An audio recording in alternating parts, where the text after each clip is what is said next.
Hind AKY super class के एक नए वीडियो में आपका स्वागत है।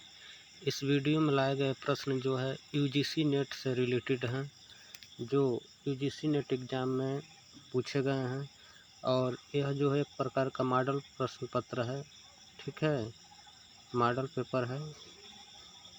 क्या है? Model paper. इसमें जो है 2019 तक के मॉडल पेपर को शामिल किया गया है और उसमें से जो मोस्ट प्रश्न जो बार बार हर परीक्षा में रिपीट हो रहे हैं उन्हीं को यहाँ पे लिया गया है। देखते हैं कितने लोग सही प्रश्न का जवाब देते हैं। तो वीडियो को देर न करते हुए स्टार्ट करते हैं। पहला प्रश्न है कि आकृति का सिद्धांत और गुफाओं का रूपक किससे संबंधित है। बहुत ही मोस्ट प्रश्न है UGC नेट के लिए कि आकृति का सिद्धांत और गुफाओं का रूपक किससे संबंधित है। ऑप्शन ए है जॉन लॉक, ऑप्शन बी है प्लेटो और ऑप्शन सी है अरस्तु। 3 सेकंड वेट करेंगे, देखते हैं कितने लोग सही जवाब देते हैं।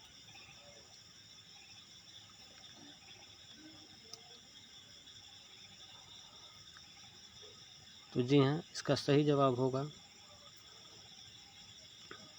आकृति का सिद्धांत और गुफाओं का रूपक किससे संबंधित है। ऑप्शन ए है जॉन लॉक, ऑप्शन बी है प्लेटो और ऑप्शन सी है अरस्तु। तो इसका सही जवाब होगा प्लेटो। किससे संबंधित है? प्लेटो से। अगले प्रश्न की ओर चलते हैं।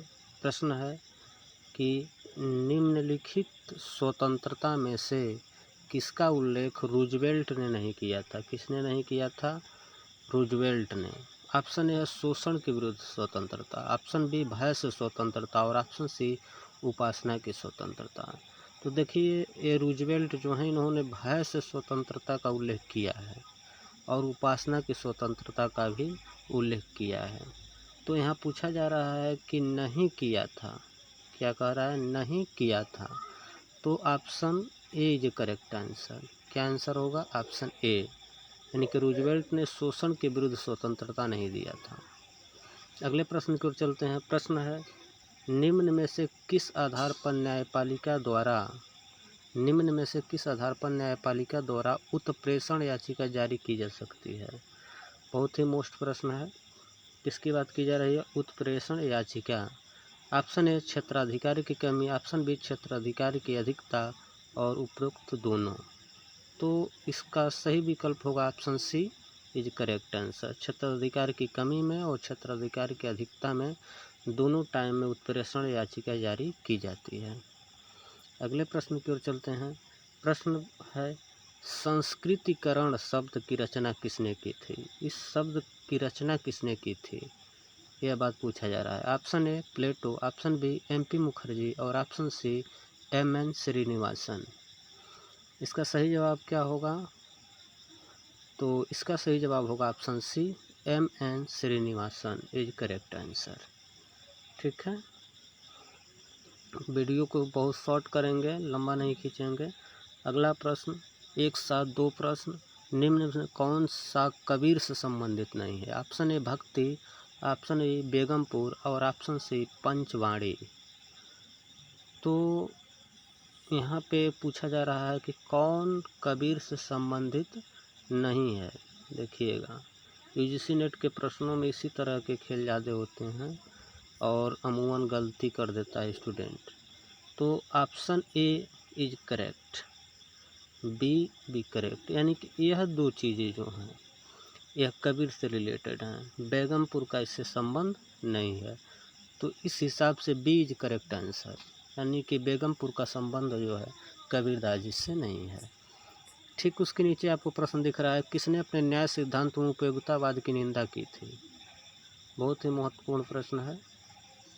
किसने अपने न्याय सिद्धांत में उपयोगितावाद की निंदा की थी। Option A Plato, option B John Rawls और ऑप्शन सी मिल्टन। तो इसका सही जवाब होगा ऑप्शन बी। क्या होगा? Option B John Rawls. Video को आगे बढ़ाते हैं अगले प्रश्न की ओर। प्रश्न है राष्ट्रपति द्वारा अध्यादेश जारी करने की शक्ति भारतीय संविधान के किस अनुच्छेद द्वारा प्रदान किया गया है। प्रश्न एक बार और सुन लीजिए। राष्ट्रपति द्वारा अध्यादेश जारी करने की शक्ति भारतीय संविधान के किस अनुच्छेद द्वारा प्रदान किया गया है। अनुच्छेद की बात किया जा रहा है, अनुच्छेद 222, अनुच्छेद 122, अनुच्छेद 123। तो इसका जो करेक्ट आंसर होगा वो होगा ऑप्शन सी, यानी कि अनुच्छेद 123 के तहत राष्ट्रपति जो है अध्यादेश जारी करता है। क्या करता है? तो अध्यादेश जारी करता है। अगले प्रश्न की ओर चलते हैं। एक साथ दो प्रश्न, लाजवाब प्रश्न। प्रश्न है, राम मनोहर लोहिया निम्न में से किसके विरोधी थे?